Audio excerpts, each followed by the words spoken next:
لیکن ہمیں یہ باتیں کسی نے مانی نہیں ہے کبھی بھی کیا کہ آپ دودھ اس ملک میں 17% مہنگا ہو جائے گا. تمام ڈیری پروڈکٹس جو پیکیجڈ ہیں، جو کہ سارا پاکستان استعمال کرتا ہے، یہ امیر آدمی کی چیز نہیں ہے. میرے گاؤں میں لاکھوں روپے کا دودھ روز بکتا ہے، پیکیج ٹیٹرا پیک جو ہے 17% مہنگا ہو جائے گا.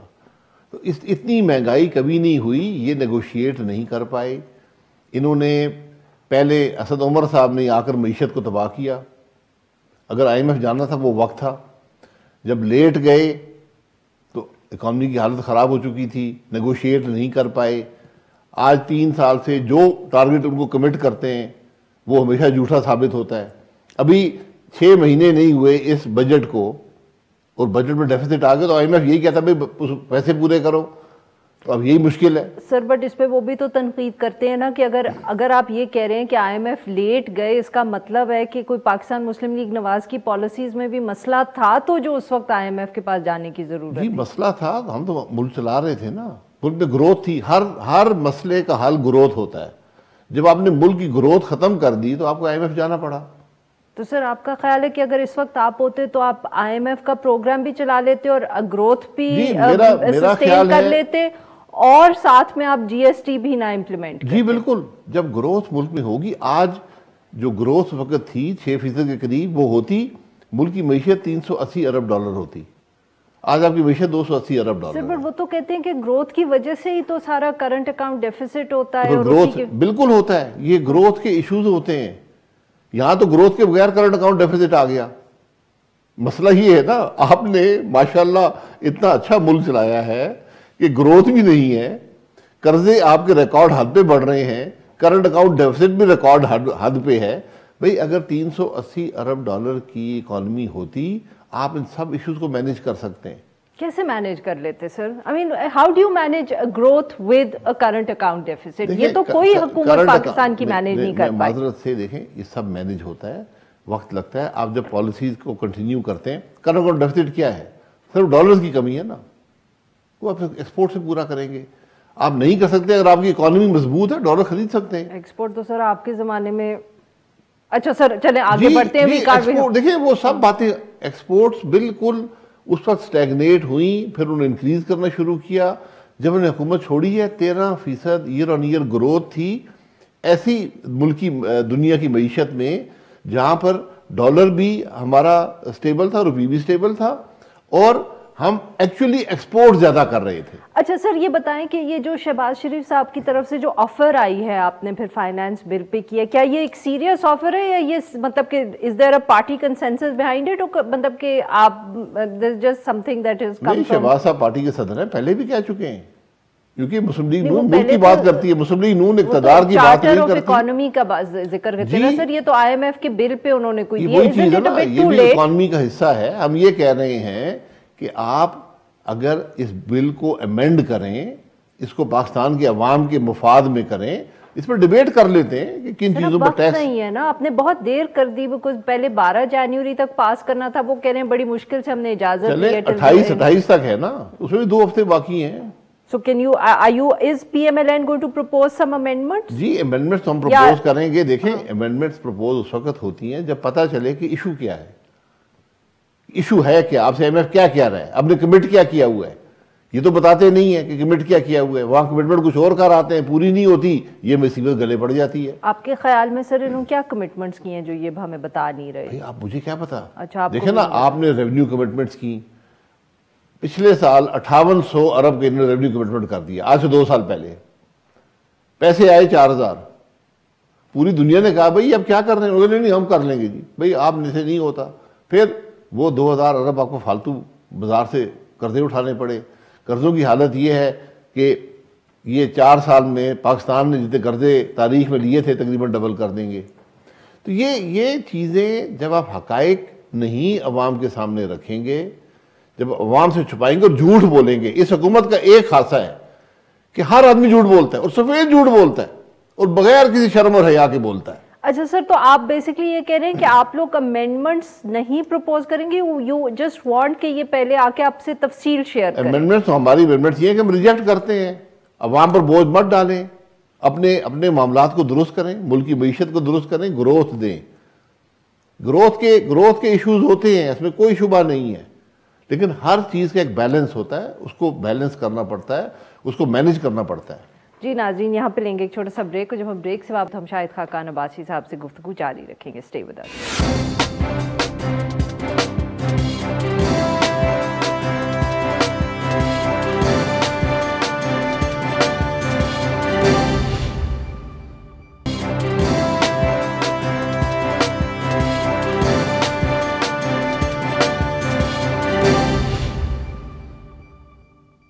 ویلکم بیک ناظرین، ہم گفتگو کریں شاہد خاقان عباسی صاحب سے۔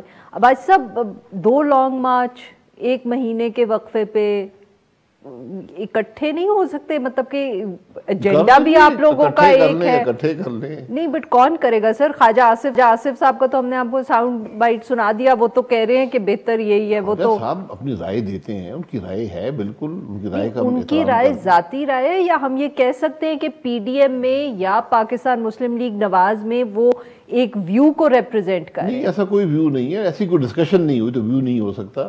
ان سے پوچھا گیا، انہوں نے کہا اچھی بات ہے، اکٹھائی کر لیں، یہ ایک رائے ہے ان کی، لیکن مسئلہ یہ ہے کہ پی ڈی ایم کا مقاصد کچھ اور ہیں، پیس پارٹی کے کچھ اور ہو سکتے ہیں۔ ان کے کیا مقاصد ہیں سر؟ پی ڈی ایم تو بات کر رہی ہے ملک کے، نہیں بات حکومت کو نکالنے کی صرف نہیں ہے، بات ہے ملک کے نظام کو درست کرنے کی۔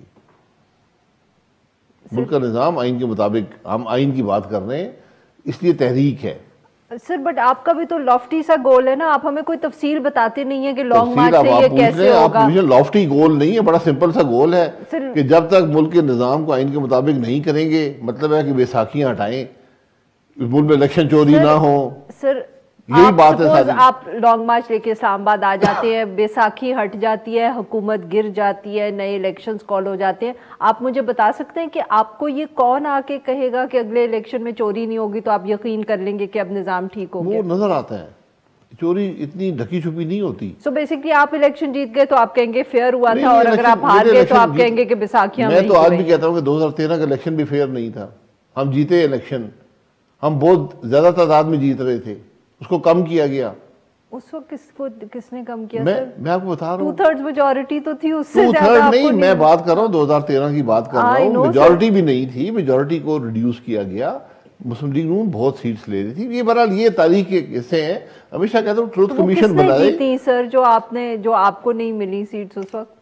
جی وہ سیٹس کس نے جیتی جو اس وقت آپ کو نہیں ملی 2013 کی جو آپ بات کریں؟ پھر میں ایک لمبی کہانی ہے وہ سر، ایک الزام لا کے تو ہن تسی آدھے کو لمبی کہانی ہے۔ نہیں، وہ جس کو ملی وہ بھی ناراض تھے کہ ہمیں شاید زیادہ کا وعدہ کیا ہوا تھا۔ سر ان کو تو پتہ نہیں کتنی بہت کم ملی تھی پنجاب سے سیٹس، اب آپ یہ کہہ رہے ہیں کہ کے پی میں بھی آپ نے جیتنی تھی؟ جی، کے پی کے اندر بھی سیٹیں تھیں، یہ اچھا کے پی کا آپ کہہ رہے ہیں کہ کے پی کے اندر بھی پی ٹی آئی نے؟ میں آپ کو یہ بتا سکتا ہوں، کے پی میں اوپن ٹریڈنگ ہوئی، 2013 ہوئی کہ قومی کی سیٹ لے لو، صوبائی کی دے دو۔ 2013 میں قومی کی کیا؟ قومی کی سیٹیں لے لو، صوبائی دے دو۔ یہ کس نے ٹریڈ کس سے کیا سر؟ کس نے کیا یہ اب 8 سال گزر گئے ہیں، یہ کبھی کتاب لکھیں گے اس میں لکھ دیں گے، یا آپ ٹروتھ کمیشن بتا دیں اس کو بتا دیں گے کس نے کیا کیا، جو کرتے ہیں۔ نہیں مطلب کہ سر بتا کہ آپ مجھے اب آج پہلی دفعہ کسی نے کہا کہ پاکستان تحریک انصاف کی جو حکومت کے پی میں تھی وہ بھی مطلب کہ ان پرنسپل ان کی نہیں ہونی چاہیے تھی، آپ کی ہونی چاہیے۔ جی بالکل، ہماری نہیں، دوسری پارٹیوں کی، وہاں کسی کی اکثریت نہیں تھی سر۔ اکثریت تو by the way P T I کی بھی نہیں تھی، پی ٹی آئی کی بھی نہیں تھی، اس کو بڑھایا گیا نا، اس کو بڑھایا گیا۔ میں اب کچھ میری بات مان لیں میں نہیں سر، ہم تو آپ کی ساری بات مان رہے ہیں، اب ہم کیا کریں، تھوڑی سی اسکیپٹسزم ہوتی ہے ٹو آسک کوسچن۔ اچھا سر، اسکیپٹسزم یہاں پاکستان میں گنجائش ہی نہیں ہے، اتنا مواد ہے، اتنا معاملہ ہے کہ اسکیپٹسزم تو اچھا سر، تو basically there is no debate either in Pakistan Peoples Party اور ان پی ڈی ایم کے یہ 2 لانگ مارچ جو ہیں یہ اکٹھے ہو جائیں، آپ بالکل یہ تو ابھی پیس پارٹی نے 5-6 دن پہلے اناؤنس کیا ہے، ہمارے کوئی ایسی بات نہیں ہوئی، ہو بھی نہیں سکتی سر اتنی، آپ اگر مطلب کہ دیکھیں ان کے لانگ مارچ کا مقصد کیا ہے وہ بھی اعلان ہو جائے گا۔ ہمارا تو ایک ہی مقصد ہے کہ اس ملک میں جو عوام کو تکلیف ہے ان سے اظہار یکجہتی کریں، اس حکومت کی ناکامی کا مظاہرہ ہو کہ جناب وہ بھی یہی کہتے ہیں سر. ٹھیک ہے تو پھر آ جائیں 23 مارچ کو تشریف لے آئیں ساتھ ہی. حکومت آپ نے بھی نہیں گرانی, حکومت انہوں نے بھی نہیں گرانی. حکومتیں گر جاتی ہیں, حکومتیں تو گری ہوئی ہیں, بیساکھیوں پر قائم ہیں, بیساکھی ہٹے گی حکومت گر جائے گی. وہ کوئی لمبا چوڑا چکر نہیں ہے. نہیں سر, اس کے علاوہ ایک اور اطلاع پچھلے دنوں کیا کل کی ہی ہے اور آج بھی چلی ہے کہ نواز شریف صاحب نے گرین سگنل دے دیا ہے کہ آپ ان ہاؤس تبدیلی کر لیں. اب ادھر بھی سر کچھ تو ہمیں بتائیں کہ یہ اب پہلے کیا وہ منع کر رہے تھے آپ لوگوں کو؟ میں ابھی آیا ہوں تو سارے سگنل ریڈ تھے راستے میں. نہیں سر, کوئی گرین سگنل نہیں آیا. سی ڈی اے کا سگنل ہے نا سر, اس کا اب نواز شریف صاحب سے تو کوئی تعلق نہیں ہے. گرین سگنل نہیں ہوتے, مطلب یہ فیصلہ یہ کرنا ہے کہ جب بیساکھی نہیں ہوں گی خود ہی عدم اعتماد ہو جائیں گے. نہیں سر, تو ایسی یہ سٹوری غلط ہے پھر آپ یہ کہہ رہے ہیں؟ ایسی کوئی سٹوری نہیں ہے. کیا مطلب ہے سٹوری ہے سر؟ آپ اب یا کہیں کہ یہ صحیح ہے یا غلط ہے؟ یہ صحیح نہیں ہے, میں یہ کہہ دیتا ہوں. اچھا, تو جب میں یہ کہتا ہوں مجھے اس کا علم نہیں ہے, اگر ہے تو مجھے اس کا علم نہیں ہے کہ ایسی کوئی. کیا نواز شریف صاحب سچ مچ اس سے پہلے, just to understand the context, کیا نواز شریف صاحب جو تھے وہ خلاف تھے ان ہاؤس تبدیلی کے؟ نہیں, ہماری جماعت کا ایک بڑا واضح فیصلہ تھا کہ بات صرف عدم اعتماد کی نہیں ہے, بات نظام کی ہے. اگر وہی چوری شدہ الیکشن ہوں گے, وہی غیر آئینی نظام ہوگا, تو پھر حکومت کو ہٹانے یا ان چیزوں کا کوئی مقصد نہیں ہے. تو جب تک یہ کلیئر نہیں ہوگا کہ ملک میں الیکشن چوری نہیں ہوں گے, الیکشن شفاف ہوں گے, تو کسی عدم اعتماد کا حصہ بننے اور اس نظام کے اندر جہاں پر جو نظام ہی غیر آئینی ہے, جہاں پر آپ ایک آئینی قدم عدم اعتماد کا اسٹیبلشمنٹ کی مرضی کے بغیر نہیں لے سکتے, تو ان چیزوں کا فائدہ کوئی نہیں ہے. سر میری انڈرسٹینڈنگ یہ تھی, and I can be wrong, کہ پاکستان پیپلز پارٹی کے خیال میں یا ان کا یہ آئیڈیا تھا کہ پنجاب میں ان ہاؤس چینج ہونا چاہیے. آپ لوگ یہ سمجھتے تھے کہ سینٹر میں ان ہاؤس چینج ہونا چاہیے, پنجاب میں کرنے کا کیا فائدہ؟ کیا کبھی ایسی سوچ تھی Pakistan Muslim League Nawaz? In house change یہاں نہیں ہے, یہاں پر نئی حکومت میں ہم حصہ نہیں بنیں گے, ایک ہمارا فیصلہ ہے. کیا آپ حکومت کو گرائیں گے؟ جی, جب موقع ہوا اس میں کوئی سودے بازی نہ کرنی پڑی, کسی ڈیل کے بغیر, آئین کے مطابق, بالکل یہ ہمارا حق ہے اور ہماری ذمہ داری ہے کہ یہ حکومت نہ رہے. لیکن ہم حکومت ہٹا کر کسی اور بڑی خرابی کا حصہ نہیں بننا چاہتے. بٹ اگر آپ ووٹ آف نو کانفیڈنس کریں ود دس نالج یا ایشورنس کہ اس کے بعد الیکشنز کال ہو جائیں گے, تو آپ حصہ بن جائیں گے؟ خود ہی کال ہو جائیں گے. جب آپ عدم اعتماد کر دیں گے اور اعتماد کی ووٹ کا حصہ نہیں بنیں گے, الیکشن خود ہی آ جائیں گے. So you are ready for that, but you want it in the center, not in Punjab. نہیں, سینٹر ہی ہوتا ہے نا, سینٹر ہی ہے جہاں پر ایک واضح. پنجاب میں چاہتی ہے نا سر, انہوں نے آپ سے بات بھی کی. 7 لوگوں کی اکثریت ڈیمونسٹریٹ کی تھی عمران خان نے, 7 لوگوں کی. تو 7 لوگ, مجھے خود پتا ہے کہ اس سے بہت بڑی تعداد پی ٹی آئی کے ایم این اے چھوڑ کر آنا چاہتے ہیں. تو کیوں نہیں کیا سر آپ نے؟ میں پھر آپ کو کئی دفعہ بتا چکا ہوں, بیساکھیاں ہیں, ہاتھ ہیں, جب وہ ہٹیں گے سب ٹھیک ہو جائے گا. سر کیوں پاکستان تحریک انصاف کی حکومت شہباز شریف صاحب کو ٹارگٹ کریے؟ کیا آپ یقین رکھتے ہیں وہ یہ جو ایک کنسپریسی تھیوری سی ہم اس کو کہتے ہیں, کہ وہ لوگ کہتے ہیں کہ جی ان کو ڈر ہے کہ شہباز شریف صاحب کی شاید اسٹیبلشمنٹ سے ڈیل نہ ہو جائے, یا اسٹیبلشمنٹ ان کو ان کے لیے کوئی سافٹ کارنر رکھتی ہے, اس لیے عمران خان صاحب ان کو بار بار ٹارگٹ کرنے کی کوشش کرتے ہیں, کبھی جیل بھجوانا چاہ رہے ہوتے ہیں. وہ ایف آئی اے سے بھی کیس کھلا ہوا ہے, اب وہ نئی بات کر رہے ہیں کہ ان کو ہائی کورٹ میں یہ جو نواز شریف صاحب کا بیل کا کیس ہے اس کو لے کے جائیں گے. Do you think that's true? دیکھیے, حکومت جو یہ کام کرتی ہے ہمیشہ ناکام ہی ہوتی ہے. کسی حکومت کی سب سے بڑی ناکامی یہ ہوتی ہے جب کسی کو ٹارگٹ کرنا شروع کر دے, اسپیشلی لیڈر آف اپوزیشن کو. شہباز صاحب نے کب ڈیل کی بات کی ہے؟ نہ ڈیل. شہباز صاحب پارٹی کے صدر ہیں, پارٹی کا بڑا کلیئر موقف ہے کہ ہم کسی ڈیل کا حصہ نہیں بنیں گے. ڈیلوں سے پاکستان کی سیاست تباہ ہوئی ہے ماضی میں اور تباہ ہوگی. ہم تو آئین کی بات کر رہے ہیں. اس لیے اگر جو یہ لوگ یہ باتیں کرتے ہیں پکڑنے کی اور کورٹ جانے کی, یہ آئین کے نفاذ سے گھبراتے ہیں. نہیں تو آپ کے خیال میں عمران خان صاحب گھبراتے ہیں شہباز شریف صاحب سے؟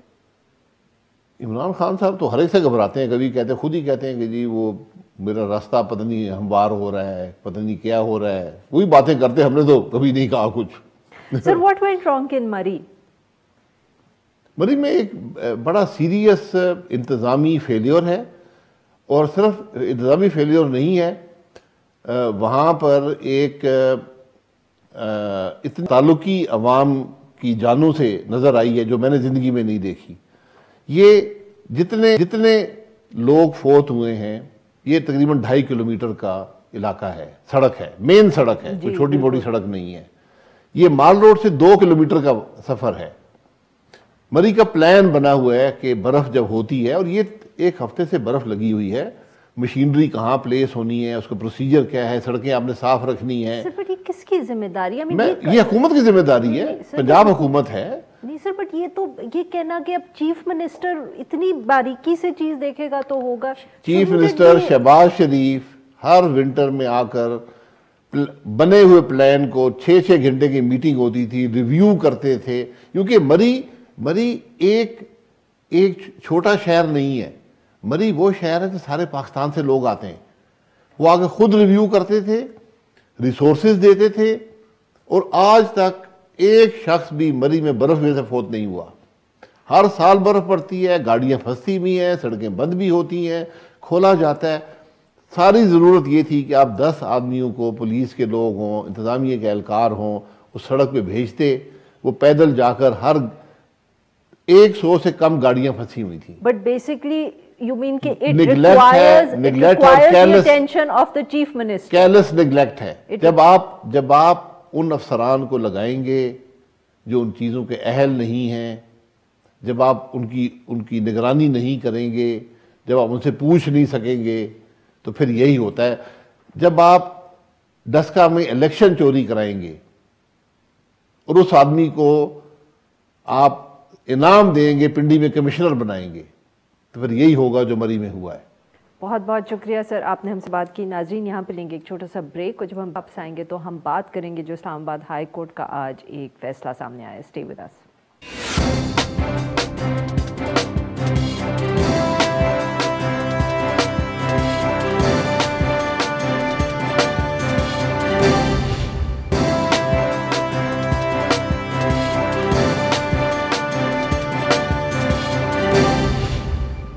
Welcome back. پروگرام کے اس حصے میں ہم ذکر کریں گے اسلام آباد میں جو ایک مرگلہ ہلز میں قائم ایک نجی ریسٹورنٹ تھا، اور ساتھ میں جو نیوی گولف کورس تھا، اس حوالے سے جو اسلام آباد ہائی کورٹ کا آرڈر آیا ہے. اسلام آباد ہائی کورٹ نے آج مرگلہ ہلز نیشنل پارک میں تجاوزات کے خلاف جو کیس کی سماعت کی، اور اس کے دوران چیف جسٹس اطہر من اللہ صاحب نے پارک کی زمین کے اوپر قائم جو منال ریسٹورنٹ تھا اس کو سیل کرنے اور نیوی گولف کورس کا قبضہ سرکاری تحویل میں لیے جانے کے احکامات جاری کر دیے. میڈیا رپورٹس کے مطابق سماعت کے دوران جسٹس اطہر من اللہ نے یہ ریمارکس دیے کہ 1960 کے اندر ایک آرڈیننس کے تحت 1400 سکوائر مائل کا جو ایریا تھا، یہ تمام زمین جو ہے نیشنل پارک کی یہ سی ڈی اے کے پاس ہے، اور کسی طور پر بھی اس میں کسی قسم کی جو تعمیرات ہے اس کی اجازت نہیں دی جا سکتی. میڈیا رپورٹس کے مطابق جسٹس اطہر من اللہ نے سیکرٹری دفاع سے یہ بھی کہا کہ اسلام آباد میں لا قانونیت ہے، اور اسلام آباد ہائی کورٹ بار بار اپنے فیصلوں کے ذریعے اس کی نشاندہی کر رہی ہے. اور اس کے بعد جو عدالتی احکامات تھے ان کے تحت اسلام آباد ضلعی انتظامیہ نے منال ریسٹورنٹ کو سیل بھی کر دیا ہے. اس حوالے سے گفتگو کرنے کے لیے آج ہمارے ساتھ موجود ہیں ملک اسد صاحب، نمائندہ ہے ڈان اخبار اسلام آباد. Welcome to the show sir.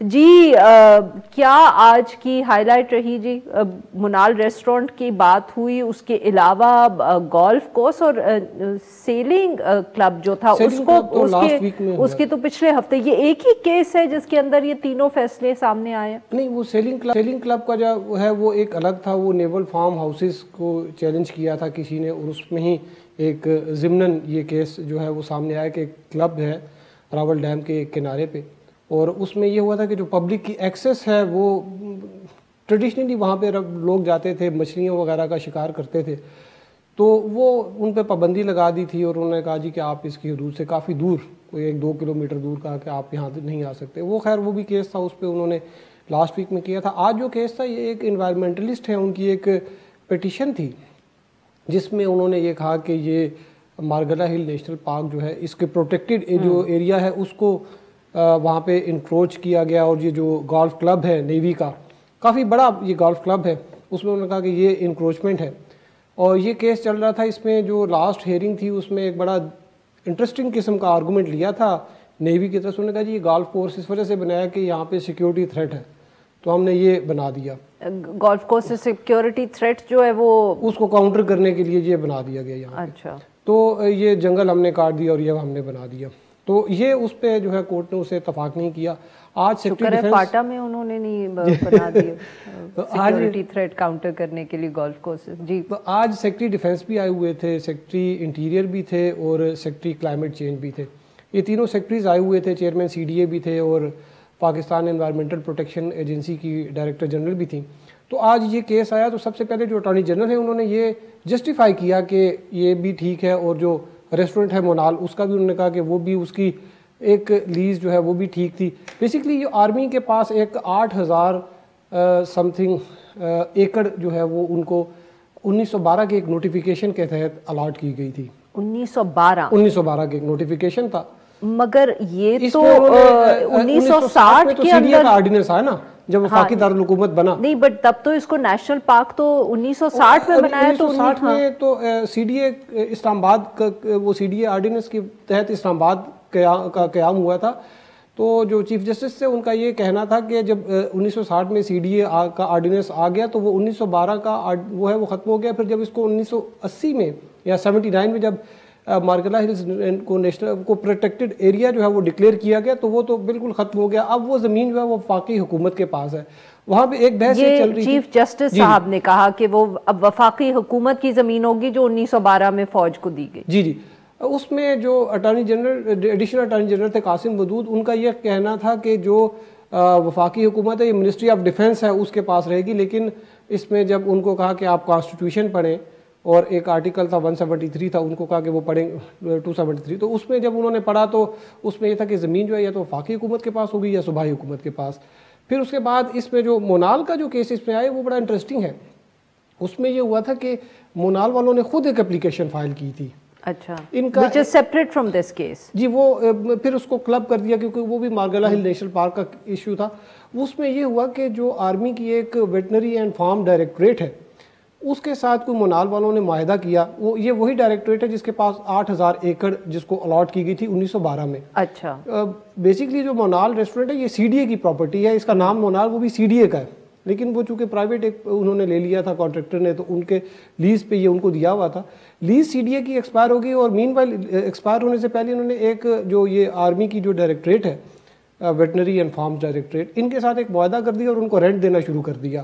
Monal restaurant کے جو پرائیویٹ کنٹریکٹرز ہیں انہوں نے, اور جب یہ لیز جو ہے وہ ختم ہوئی سی ڈی اے کی, سی ڈی اے نے ان کو ایویکشن کا نوٹس جاری کیا, تو یہ آ گئے تھے سول کورٹ میں. انہوں نے کہا جی دیکھیں ہم تو رینٹ دے رہے ہیں اس ملٹری کی ڈائریکٹریٹ کو, ہم رینٹ دے رہے ہیں, تو یہ ہمارے سی ڈی اے جو ہے وہ کیسے ہمیں یہاں سے ہٹا سکتا ہے. یہ معاملہ پھر عدالت میں تھا سول کورٹ میں. وہاں سے ایک اپیل جو ہے وہ انہوں نے مونال والوں نے اسلام آباد ہائی کورٹ میں فائل کی. اور پھر جب یہ اسلام آباد ہائی کورٹ جب یہ مارگلا ہل نیشنل پارک کا ایشو اٹھایا تو یہ واپس لینا چاہ رہے تھے, لیکن عدالت نے ان کو اس کی اجازت نہیں دی کہ آپ اپنی اپلیکیشن واپس لیں. تو آج یہ جو ایشو تھا ان کا, چونکہ آپ کا جس کے ساتھ معاہدہ ہوا ہے جو وہ آرمی کی جو ڈائریکٹریٹ ہے فارمز اور ویٹنری والی, تو وہ جو 1912 کا نوٹیفیکیشن ہے وہ انفریکچس ہو گیا جب ایک سی ڈی آرڈیننس آ گیا, اور ایک سبسیکوینٹلی اس ایریا کو جو ہے وہ آپ کی بات سے مجھے یہ سمجھ آ رہا ہے کہ بیسکلی آج یہ بھی پھر اسٹیبلش ہو گیا کہ مونال ریسٹورنٹ جو ہے یہ سی ڈی اے کی ہی پراپرٹی ہے. جی, یہ اسٹیبلش ہو گیا کہ یہ سی ڈی اے کی پراپرٹی ہے, کیونکہ سی ڈی اے جو ہے یہ وفاقی حکومت کی ایک ایکسٹینشن ہے اور یہ کسٹوڈین ہے اسلام آباد کا. تو انہوں نے کہا یہ سی ڈی اے کی پراپرٹی ہے, یہ کسی ادارے کو کے نام پہ نہیں ہو سکتی, اور نہ ہی کوئی اس کا, اور بلکہ ابھی تھوڑی دیر پہلے کوئی میرے خیال میں 10 منٹ پہلے ایک اس کا ریٹن آرڈر بھی آ گیا, اور اس میں جو ہے وہ ایسی بھی چیز جو کہ اس وقت کورٹ میں نہیں. تو اب اسد یہ بتائیں کہ یہاں اب ایشو یہ ہے کہ سی ڈی اے ایک دفعہ دوبارہ مطلب کہ مونال ریسٹورنٹ جو ہے اس کو لیز پہ دے سکتا ہے, سی ڈی اے یہ فیصلہ کر سکتا ہے. یہ اب سی ڈی اے کا کام ہے کہ ایک نہیں, اس میں دو چیزیں ہو گئی نا. ایک تو یہ ہے کہ اب جو ابھی تھوڑی دیر پہلے کچھ 10 منٹ پہلے جو کورٹ کا ریٹن آرڈر آیا اس میں انہوں نے یہ لکھا ہے کہ جو سی ڈی اے جو ہے اس کو انویسٹیگیٹ کرے کہ وہاں پر اس ہوٹل کے قیام کی اجازت کس نے دی، کیونکہ وہ پروٹیکٹڈ ایریا تھا. اور اس میں جب یہ کیس چل رہا تھا تو جو مونال کے مالک ہیں انہوں نے کہا جی وہاں پہ تو اور بھی 12 ریسٹورنٹ ہیں، تو ان کو تو اس کا کوئی فائدہ نہیں ہوا. انہوں نے کہا جی وہ بھی انویسٹیگیٹ کریں اور کہ کس نے کیا. اور جو کورٹ آرڈر ہے اس میں بڑی دلچسپ چیزیں اس میں مزید ہیں. اس میں یہ کہا گیا کہ جو آرمی کی جو فارم ویٹنری اینڈ فارم جو ڈائریکٹریٹ ہے اس نے جو ان سے پیسے لیے ہیں رینٹ کے طور پہ وہ بھی واپس لے کے سرکاری خزانے میں جمع کرائے جائیں، کیونکہ ان کی ملکیت نہیں تھی اور انہوں نے پیسے. کیا سی ڈی اے وہاں اب ریسٹورنٹس کی اجازت دے سکتا ہے کہ نہیں؟ سی ڈی اے بالکل نہیں دے سکتا، بلکہ جو وہاں پر پہلے ریسٹورنٹ ہیں ان کا بھی وہ انوائرمنٹل امپیکٹ اسسمنٹ ہوگی، وہ ان سے لے گی. اور ابھی جو ریٹن اسٹیٹمنٹ جو آرڈر ہے اس میں تو سیکرٹری ڈیفنس کو یہ بھی کہا ہے کہ جو گولف کورس ہے اس میں جن لوگوں نے بنایا ان کے خلاف کارروائی کی جائے اور آڈیٹر جنرل سے آڈٹ کرا کے جو لاس ہوا ہے نیشنل ایکسچیکر کو وہ پیسے ان افسران سے ریکور کیے جائیں. اور کیا یہ گولف کورس جو ہے اب اس کو بند کر دیا جائے گا؟ I mean what is the decision on that؟ اس کا سٹیٹس تو مطلب کہ لیگل ڈکلیئر ہو گیا، بٹ آگے کیا ہوگا؟ اس میں انہوں نے یہ گولف کورس کو بھی اور مونال کو بھی انہوں نے سی ڈی اے اور اسلام آباد وائلڈ لائف مینجمنٹ بورڈ کو کہا ہے کہ آپ دیکھیں کہ اس کو ہم انوائرمنٹل فرینڈلی جو ہے یہاں پر کیا بنا سکتے ہیں. کوئی انفارمیشن سینٹر بن سکتا ہے یا کیا چیزیں انفارمیشن سینٹر انوائرمنٹ سے متعلق جو ہے گولف کورس پر گولف کورس کو بھی جو ہے وہ کوئی ایسی چیز اس پہ. ویسے تو انہوں نے کورٹ میں تو یہ کہا تھا یہاں پہ فارسٹ کو دوبارہ یہاں پہ یہ فارسٹ لینڈ ہے تو یہاں پہ فارسٹ جو ہے اس کو اگائے جائیں، درخت اگائے جائیں وہاں پر. اور اس کے مونال کے حوالے سے انہوں نے یہ کہا تھا کہ ضروری نہیں ہے کہ جو لوگ وہاں پہ جائیں وہ کھائیں پیئیں، وہ تو ویسے بھی جا کے انوائرمنٹ فرینڈلی ایک انوائرمنٹ میں بھی جو ہے وہ اپنا ٹائم جو ہے وہ گزار سکتے ہیں. لیکن اس میں جو بڑی بات آج وہ یہ ہوئی کہ جو سیکرٹری ڈیفنس ہے انہوں نے یہ بتایا کہ جو اسلام آباد میں جو لینڈ ہے اس کو ڈیمارکیٹ کر دیا گیا کیا جا رہا ہے. اور جو اس پہ 3 قسم کی لینڈ تھی، فارسٹ لینڈ اور گراس لینڈ. یہ جو مونال ہے اس کو گراس لینڈ میں کہا جاتا ہے. تو انہوں نے کہا ان کو ہم نے ڈیمارکیٹ کر دیا ہے اور باقی ایک جو ولیجز ہیں ان کی ڈیمارکیشن رہ گئی ہیں. اب جو ایشو یہ ہے کہ جو آج عدالت نے بات کی وہ تھا کہ جو آرم فورسز کے جو سیکٹر ہیں E8 ہے جس میں نیوی کا دفتر ہے، E9 ہے جس میں ایئر فورس ہے، اور E10 جو کہ آرمی کے پاس ہے. انہوں نے سیکرٹری ڈیفنس کو بھی یہ کہا اور سی ڈی او کو بھی یہ کہا کہ یہاں پر جو اندر کنسٹرکشن ہو رہی ہے یہ دیکھیں کہ یہ اس کو انشور کریں کہ یہ سی ڈی اے کے بائی لاز اور ریگولیشنز کے مطابق ہو رہی ہے. یہ آج اس کیس میں بڑی بات ہے. بالکل صحیح. جی ناظرین یہاں پہ لیں گے ہم ایک چھوٹا سا بریک.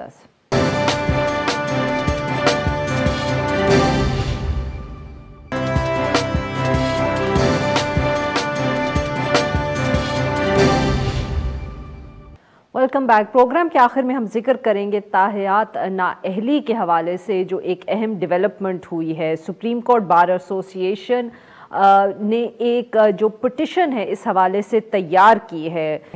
ایس سی بی اے کے جو صدر ہیں ایس این بھون صاحب، انہوں نے میڈیا کو بتایا کہ آئین کے تحت تاحیات نااہلی کے حوالے سے سپریم کورٹ بار ایسوسی ایشن نے آئینی پٹیشن جو ہے وہ تیار کر لی ہے اور کچھ ہی دنوں میں وہ جمع کروا دی جائے گی سپریم کورٹ میں.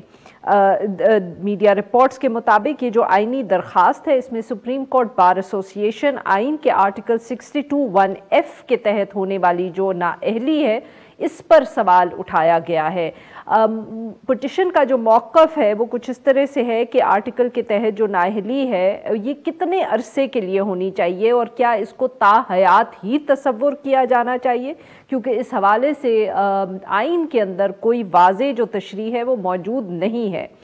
یہ پٹیشن جو ہے اس کے اندر سابق وزیر اعظم نواز شریف صاحب کی نااہلی کا بھی ذکر کیا گیا ہے. اس حوالے سے گفتگو کرنے کے لیے ہمارے ساتھ موجود ہیں وسیم ممتاز ملک صاحب، سیکرٹری جنرل ہیں سپریم کورٹ بار ایسوسی ایشن. ویلکم ٹو دا شو سر.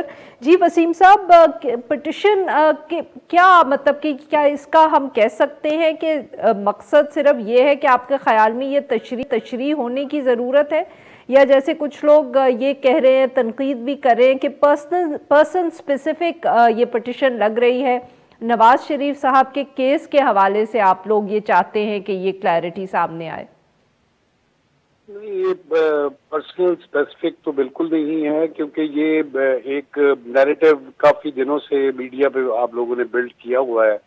یہ جو بھی کوئی آتا ہے، جیسے گورنمنٹ کے کچھ لوگ آئے ہیں، تو اس میں تو سپریم کورٹ بار ایسوسی ایشن کی بہت پرانی ریزولوشنز ہیں جس میں ایک تو یہ تھا کہ سو موٹو پروسیڈنگز میں جب بھی کوئی ججمنٹ آئے گی اور اس میں اپیل کا رائٹ ہونا چاہیے، ٹھیک ہے نا جی، کیونکہ یہ بھی ایک سو موٹو کیس تھا جس میں ڈیکلریشن کو سامنے رکھتے ہوئے یا کوئی ایسا ورڈکٹ یا اسپیچ جس کی بیسس پہ، ایک تو بات میں آپ کو کلیئر کر دوں کہ یہ کوئی پرسن اسپیسیفک نہیں ہے، یہ میاں نواز شریف کی وجہ سے سپریم کورٹ بار ایسوسی ایشن سپریم کورٹ نہیں جا رہے، یہ چونکہ تشریح ہونی ہے جو کہ اکارڈنگلی نہیں ہو سکی سپریم کورٹ بار ایسوسی ایشن میں، امین کا لفظ اگر استعمال کیا جاتا ہے تو اس کے لیے کہیں یہ نہیں ہے کہ سپریم کورٹ ڈکلیئر کرے گی کہ ویدر یہ صادق اور امین ہے یا نہیں ہے، تو ایک تو یہ پوائنٹ بڑا امپورٹنٹ ہے۔ دوسرا یہ ہے کہ جو آپ نے بات ابھی کی کہ یہ